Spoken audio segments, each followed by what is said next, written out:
Alhamdulillah, magandang umaga. So ayan, ito opinion ko, no. Meron naman akong karapatan na magbigay ng opinion sa mga Muslim brother ko.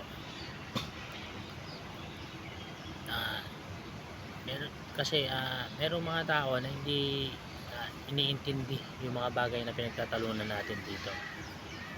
O pinag-aalinlanganan. Katulad ng yung mga nagki-claim na sila yung nasa tamang akida, sila yung nasa tamang paniniwala o katuruan ng Islam. Alhamdulillah.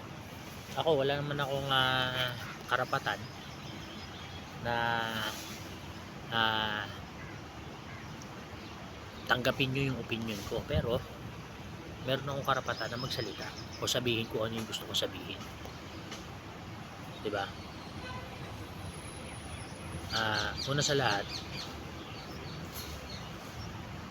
kung masagot nyo lang, no, ang sinasabi nyo ng Salafi, sila ang tunay na nasa tamang paniniwala. Ang sa pagkaunawa ko naman, yung mga Sufi naman, tahimik lang naman sila. Lalo na yung mga Shia, wala kang makikita na halos nagki-claim sila na sila yung nasa tamang landas. Alhamdulillah. Wala din akong kaibigan na Shia, pero meron akong nakikita lately sa Facebook. Kung patungkol sa opinion nila, hindi ko naman alam kung ano yung pinag-aralan nila, pero may utak naman ako, naunawaan ko naman kung ano yung pinag-uusapan at pinaghuhugutan nila.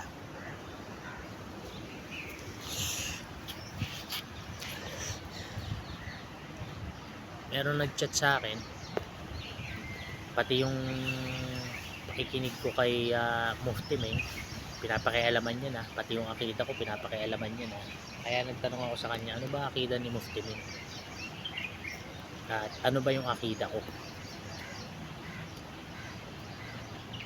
So wala pa naman akong binabasa na ibang libro maliban sa Quran, at sinusunod ko yung pamamaraan ng Propeta Muhammad sallallahu alaihi wasallam, yung sunnah, yung hadith.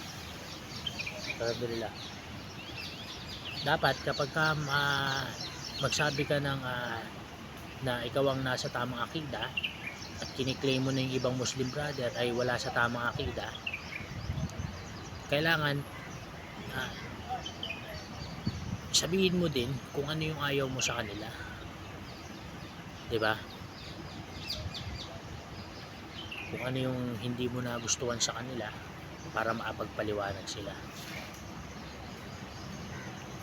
Yung huli kong napanood tungkol sa kay Abdul Rashid Angeles, so yun yung tanong ng Ashaira nung kausap niya, kung nasaan si Allah. Yun naman talaga maliwanag. Alam mo naman yung Ayatul Kursi, nandun si Allah subhanahu wa ta'ala. Yun ang paniniwala ko, dahil yun yung nabasa ko sa Ahlus Sunnah wal Jamaah. Ngayon, hindi daw tama yung paniniwala ng mga Ashaira, pero kapag pinanood mong mabuti yung video, laliman mo pa yung pag-iisip mo, hindi lang yung level ng pag-iisip lang ng nag-isip ka lang ng normal, hindi, laliman mo pa, dun mo maunawaan yung sinasabi. May punto din naman sila. Hindi naman sinabi na yung Allah subhanahu wa ta'ala porket meron siyang trono, nakaupo na siya, dahil wala naman niyang sinabi na umupo siya. Ang sinabi lang, tumaybabaw siya. Yung complain ko dito, natotoxican lang ako kasi lahat, di ba, syempre dahil pinalo mo to, umaano sa page mo. So yung complain ko, yun yung dahilan bakit kay Mufti Meng ako nakikinig. Kasi yung mga sinasabi niya nasa ano kumbaga bukod sa nasa modern, although syempre hindi mo maaalis na talagang nandun pa rin sa asuna ng propeta Muhammad sallallahu alaihi wasallam, pero may kasamang modern, which pag sinabi mong modern, medyo alam mo naman tayo, syempre ayaw natin ng mga toxic na tao.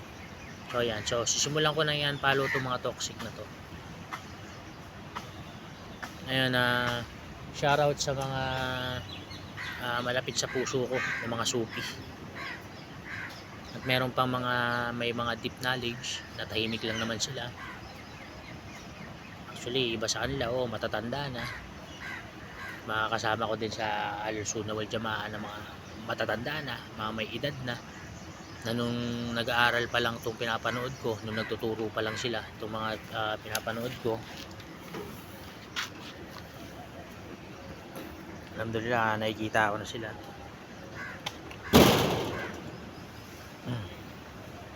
So yun, ang na-realize ko sa surah sa talata sa Quran na Ashura verse 14, imaginein mo na simula kay Abraham alayhi salam, simula kay Noah alayhi salam, hanggang kay Abraham, kay Moises, hanggang kay Jesus, iisa lang naman nga talaga. Sinasamba lang natin si Allah subhanahu. Ang turo lang nila ay ang pagsamba sa nag-iisang tagapaglikha, ang Allah subhanahu wa ta'ala. Yan ang turo nila, di ba? Isa lang. Yung talata na to sa Quran, patungkol to sa mga pagkakahati-hati ng mga relihiyon. So sumasalamin dito sa ating mga Muslim Isipin mo, nasa Islam na tayo, pero may Sunni, may Shia, may Sufi. Ngayon, sino ba tong mga nagle-label nito ng mga salita na to, na ikaw Shia ka ikaw Sufi ka Sino ba tong mga nagwawatak-watak na to? O sila yung merong ang halimbawa niyan, sila kasi yung mga maalam, nagki-claim na maalam sila.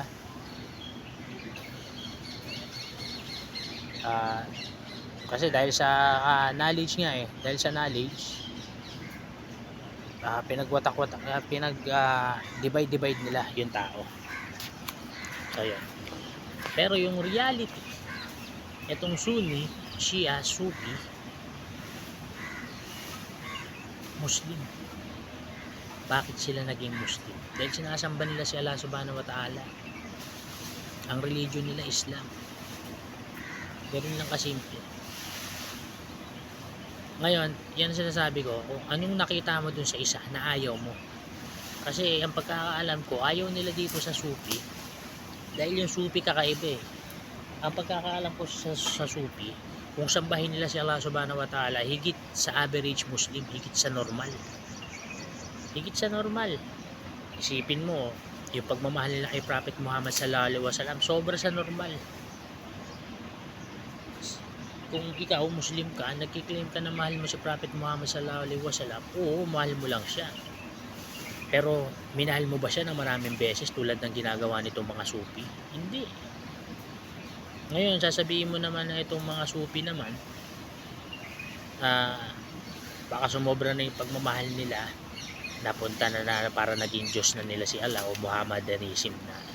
Malabo siguro yan. Hindi ko alam kung, kasi wala na sa Islam hindi na Islam yan. Kumbaga, itong mga Sufi na to, nagkaroon sila ng deep knowledge, kaya nila minahal si Prophet Muhammad sallallahu alaihi wasallam. Kasi hindi mo naman mamahalin ang huling sugo sallallahu alaihi wasallam kung wala kang utak. Ganun lang kasimple. Ganun lang kasimple. Sa pananaw ko, kasi sabi ko nga, meron naman akong karapatang magbigay ng opinion ko kasi may utak naman ako, nag-iisip ako. Ngayon hindi ko sinasabi na tanggapin nyo kung ano yung sinasabi ko. Ibigay ko lang yung opinion ko sa bagay na to. Ngayon, yung mga toxic na nagsabi sa akin ng ganito kanya, wala akong pakialam sa inyo. Kasi yung reality, kung ano yung pinagdadaanan mo ngayon, naging guligol na sa utak ko yan noon pa.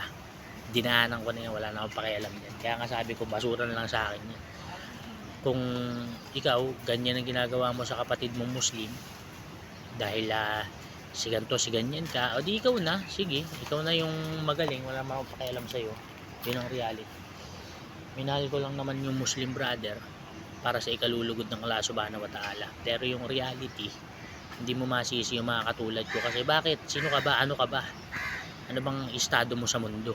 Ano bang ambag mo sa agama? Kasi yung respeto ko nandun, yung malaking respeto ko nandun sa mga nagsakripisyo para sa agama. Although magkamali man sila, natural lang yun kasi tao na naman tayo, nagkakamali. Diba? Alhamdulillah. Hindi naman tayo perfecto, hindi naman tayo anghel. So yun, bali para sa akin, kung Shia man yan, kung Sufi man yan, wala akong pakialam. Kasi ang alam ko, ang sinasamba nila si Allah subhanahu wa ta'ala, yun yung mga kaibigan ko na Kristiyano eh. Hindi naman nila sinasamba si Allah. Oh, binastos ko ba sila? Ikaw ang tanong, yung mga kaibigan mong Kristiyano, binastos mo ba sila? Yung magulang mo, balik Islam ka, magulang mo, mga kapatid mo, Kristiyano pa sila, Katoliko pa sila, binastos mo ba sila? Kasi kung binastos mo sila, napakatanga mo. Ganun lang kasimple. Sama na ugali mo. Tapos yung pangkapatid mong Muslim brother mo, na meron ka lang hindi nagustuhan sa kanya, bukod dun sa siniraan mo na, ininsulto mo na, pinapahiya mo pa, at mas matalino ka pa, hanggang sa umabot na sa punto na yung mga maaalam na tao, para lang magpakumbaba pa sila, sinasabi na nila na sige, mangmang na sila. Isipin mo yun. Gusto kong manampal ng tsinelas, sa totoo lang, sampalin ng tsinelas yung mga subana ng mga salbahay. Alhamdulillah. Basta ako, kung Shia man yan, Sunni man yan, Sufi man yan, wala akong pakialam. Ako ayoko sabihin na na oo, totoo, wag mong hindi mo pwedeng paghaluin yung katotohanan sa kabulaanan. Totoo naman yun. Pero kung sinasabi mo yung kabulaanan sa isang kapatid, patunayan mo, magpakita ka ng katibayan. Ganun lang kasi. Kasi baka din mali ka. O, sabihin na natin tama ka. Okay, tama ka. Tama ka ngayon. Eh bukas, tama ka pa rin ba? Sa susunod na araw, tama ka pa rin ba? O, dubilahin mo siya. Bismillah.